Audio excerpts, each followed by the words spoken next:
بسم الله الرحمن الرحيم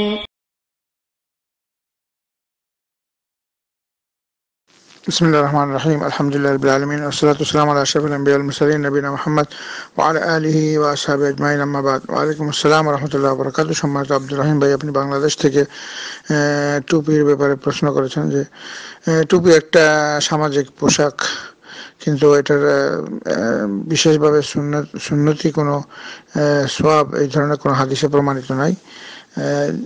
রাসূলুল্লাহ সাল্লাল্লাহু আলাইহি সাল্লাম ওই ওনার যুগে আরবরা টুপি পরতেন পাগড়ির নিচে, কখনো পরতেন কখনো পরতেন না, কিন্তু টুপি নামাজের জন্য কোনো শর্ত দেওয়া হয় না যে এটা নামাজের জন্য সুন্নত বা পাগড়ি এরকম ফজিলত আছে।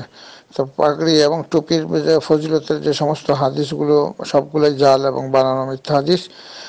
কারণ ইবাদতগত ক্ষেত্রে টুপির সওয়াবের কথা বা পাগড়ির সওয়াবের কথা কোনো সহিহ হাদিসে উল্লেখ করা হয় নাই, কিন্তু অনেক মানুষ জাল হাদিসের মাধ্যমে এগুলো মানুষকে বিভ্রান্ত করা হচ্ছে। টুপিটা একটা মাথার পোশাক, এটা যেদিন থেকে আল্লাহ রাব্বুল আলামিন পৃথিবীতে মানুষ প্রেরণ করেছেন মানুষের ইচ্ছার উপর ছেড়ে দেওয়া সে পোশাক।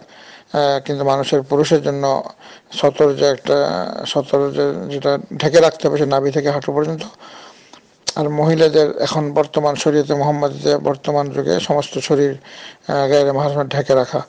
এটা পোশাক হালাল পোশাক হতে হবে এবং ঢিলা পোশাক হতে হবে, যে পোশাকটা শরীরের সতর্কে প্রকাশ করবে না। তো এই জন্য আল্লাহ রাব্বুল আলামিন মানুষকে মুক্ত রেখেছেন পোশাক আশাকের ব্যাপারে। প্রত্যেক রাসূলুল্লাহ সাল্লাল্লাহু আলাইহি সাল্লাম দ্বারা যে আদর্শ প্রমাণিত হয় সেটা হচ্ছে প্রত্যেক জাতি তার দেশের যে পোশাক আশাদি রয়েছে যেটা যারা পরে সামাজিকভাবে সেটাই তারা পরবে, এবং এমন কোনো পোশাক পরবে না যে পোশাকের মধ্যে অহংকার প্রকাশ পাওয়া যায় এবং প্রসিদ্ধ হওয়ার জন্য, বা পোশাকটা মহিলা পরবে পুরুষের মতো বা পুরুষ মহিলার মতো পরবে, এটা নিষেধ। এবং পুরুষরা পোশাক পরার ক্ষেত্রে টাকনোর উপরে পরবে এবং মহিলারা পাও ঢেকে রাখবে, পর্দা করবে অন্য মানুষের সামনে। তো এই টুপি এবং বিশেষ করে পাগড়ি পুরুষের ক্ষেত্রে অনেকে যে ভুল ধারণা সেটা হচ্ছে তারা এটা সুন্নতি ইবাদত মনে করে, কিন্তু এই ধরনের সহি কোরআন হাদিসে কোনো ধরনের প্রমাণিত নয়। কিন্তু মানুষ সৌন্দর্যের জন্য সাজসজ্জার জন্য টুপিও পরতে পারে এবং পাগড়িও পরতে পারে, তাতে কোনো বাধা নেই, প্রত্যেকে স্বাধীন। আবার যদি কেউ না পরে তাকে জোর করে পরানোরও কোনো হুকুম নাই, আর যদি কেউ পরে তাকে বাধা দেওয়ারও কোনো নিষেধ নাই, প্রত্যেকেই স্বাধীনের ব্যাপারে যার যে সমর্থ অনুযায়ী তারা পাগড়ি টুপি পরতে পারে। বিধান রয়েছে যে টুপি এবং পাগড়ি পরলে ওযুর সময় সেটা মুছে করতে পারবে, পাগড়ির উপরে যে মুছে করাটা এটা জায়েজ।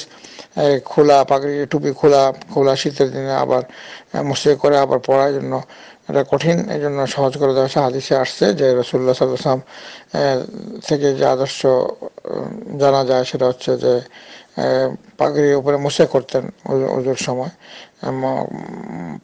টুপি এবং এই পাগড়ি খুলতেন না। তাহলে কেউ যদি টুপি এবং পাগড়ি ব্যবহার করে তো সেক্ষেত্রে উজু করার ক্ষেত্রে সে মোজাও যদি পরে রাখে, উজু করে যদি সে মোজাটা পরে পবিত্র হচ্ছে, তা মোজাও খোলার দরকার নেই, মোজার উপরে সে মুছে করতে পারবে এবং পাগড়ির উপরে মুছে করতে পারবে।